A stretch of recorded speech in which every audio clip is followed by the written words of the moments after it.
Good afternoon. Welcome to the DFS Army YouTube channel. I am Razzle11, and you can find me on X at Razzle11Grinds. Going to take a look at some pitching for today. This Friday, the 26th of April. We have a 13-game main slate to deal with. Quite a few options in front of us. One real weather spot in Tampa Bay and the White Sox matchup that might push me away from a guy like Eflin, even though we've been picking on the White Sox with pitching. Might be enough to push me away, especially because we have so many options on this slate. If you're new here, this is kind of my first look at pitching. No real research done prior to this. I know it's later in the day. So I've looked at a few things, but we're going to kind of try to keep it basic. I do take a look at DraftKings since that's where a majority of my play is. When it comes to FanDuel, my pitcher pool is much smaller than it is on DraftKings.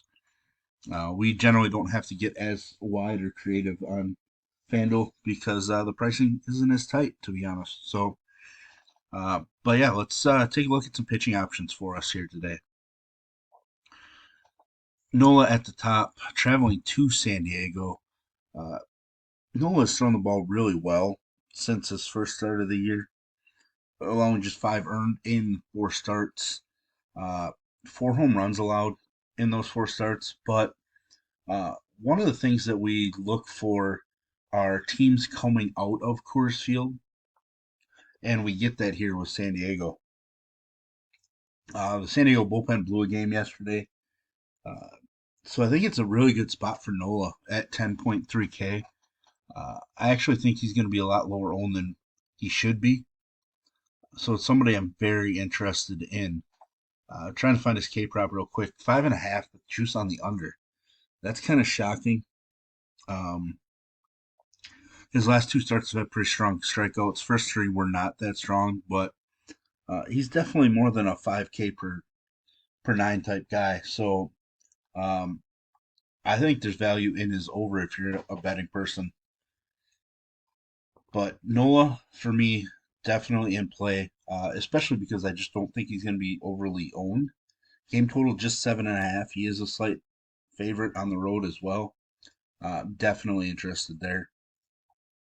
There's multiple names here at the top, to be honest, uh, which is why Nola's going to be somewhat lower owned. Gallon's probably going to be somewhat lower owned. Um, I don't love Gallon on the road. It's not a new thing. Um, Definitely been the case where he's had some rough road starts over the last couple of years. So I don't plan on being super heavy, but I do like him. Seattle does offer some strikeouts. He is a minus 130 road favorite. Game total of just 8. K prop of 7.5.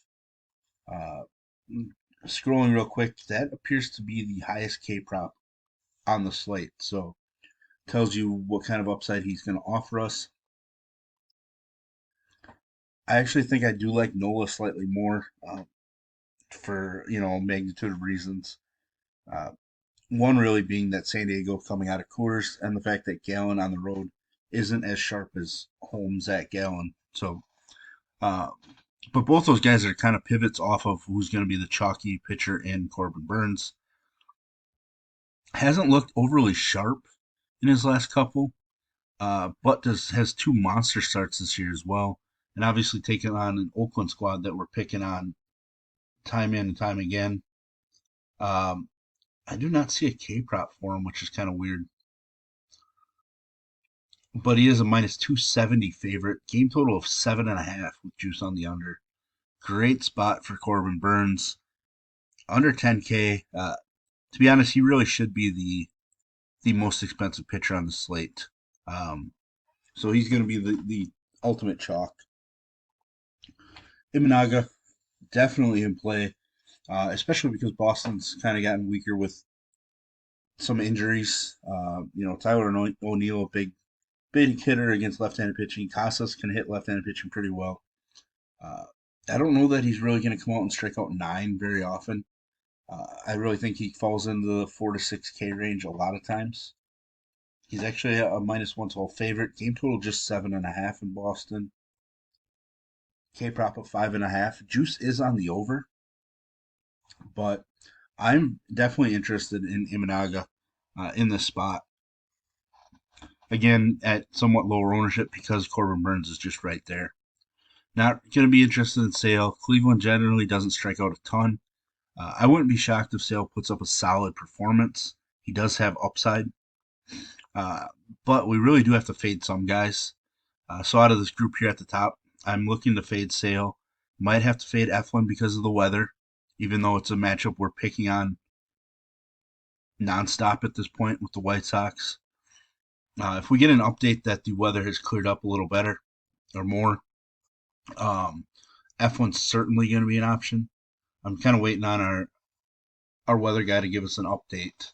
Because if I feel like he can pitch 6 to 7 clean innings before the rain hits, etc., then I'm definitely going to be interested in Eflin.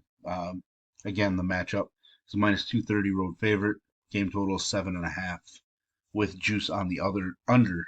Excuse me. K prop of 5.5 as well.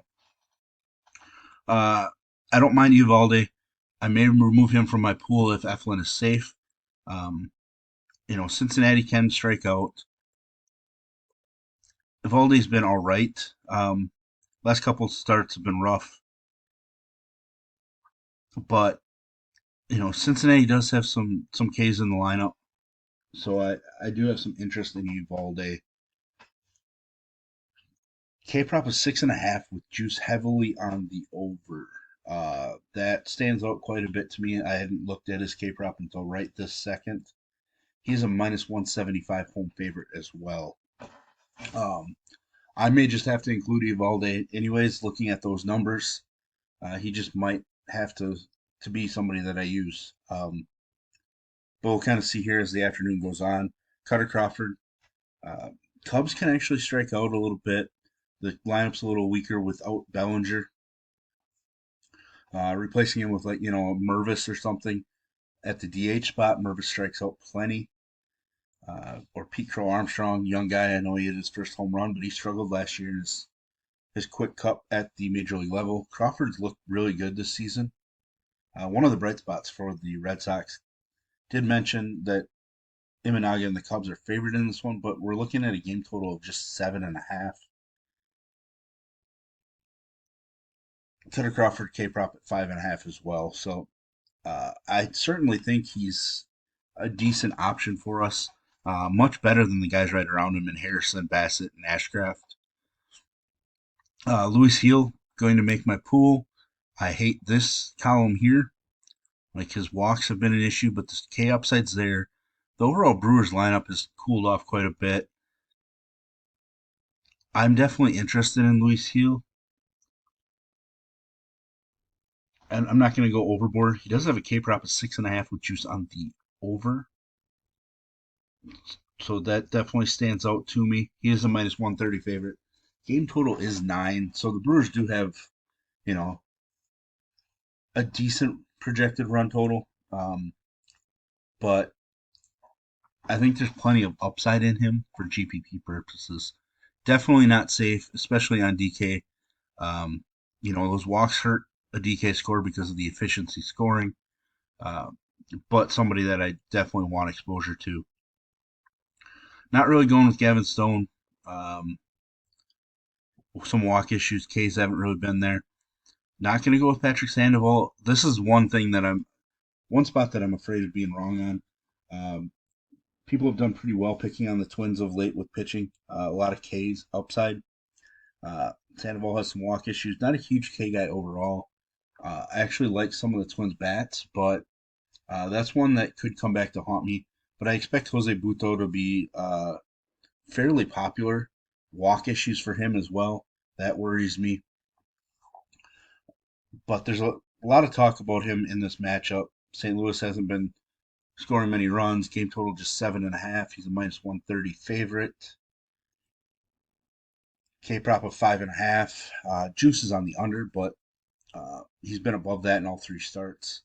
90 plus pitches in all three starts. I think there's going to be plenty of of love for Buto as an SB2 on this slate.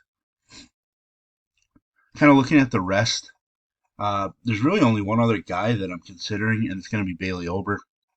Obviously, wish we could have used him against the White Sox, but they pushed him back. Uh, Big issue is the right-handed power against him, and obviously Trout is hitting home runs. But the rest of that Angels lineup isn't overly scary. I do think I will stack against Ober a little bit in my runs, but I think he's definitely viable at 6,800. Shown, upside to mid 20s, and that's great. I'm always aiming for guys that are 20 plus. Uh, I'm not really looking for guys to just give me some value number or whatever. I just want raw points, and Ober has enough upside to raw points. He's a slight underdog. Game total is just 8, though. K prop of 6.5. Juice on the under, but that's a pretty solid K prop for Ober. Considering he has 2 starts of 3 or less on the season. I like the extra day of rest. Certainly going to be somebody that I want to use. Uh, Probably will have some ownership to him. We're later in the day, so I don't mind looking now, and it looks like we're projecting him around 18 to 20% on DraftKings. Ownership's generally pretty spread out, other than Corbin Burns. So I feel good. It is going to make it a little tougher for me since I do enjoy taking my pitcher pool and then just going overweight on everybody in my pool. It's going to be tougher to do with how spread out things are, but that's okay. But anyways, there's our first look at pitching on this slate. If you enjoy what I bring to you, please hit the like button, hit the subscribe button, turn the notification bell on, get the alert anytime we drop videos here at DFS Army. And if you want to get access to our coaches, tools, sheets, domination station, Discord, etc., I will put links in the description below. You can use promo code RAZ, that's RAZ, for 10% off. And as always, best of luck, everybody.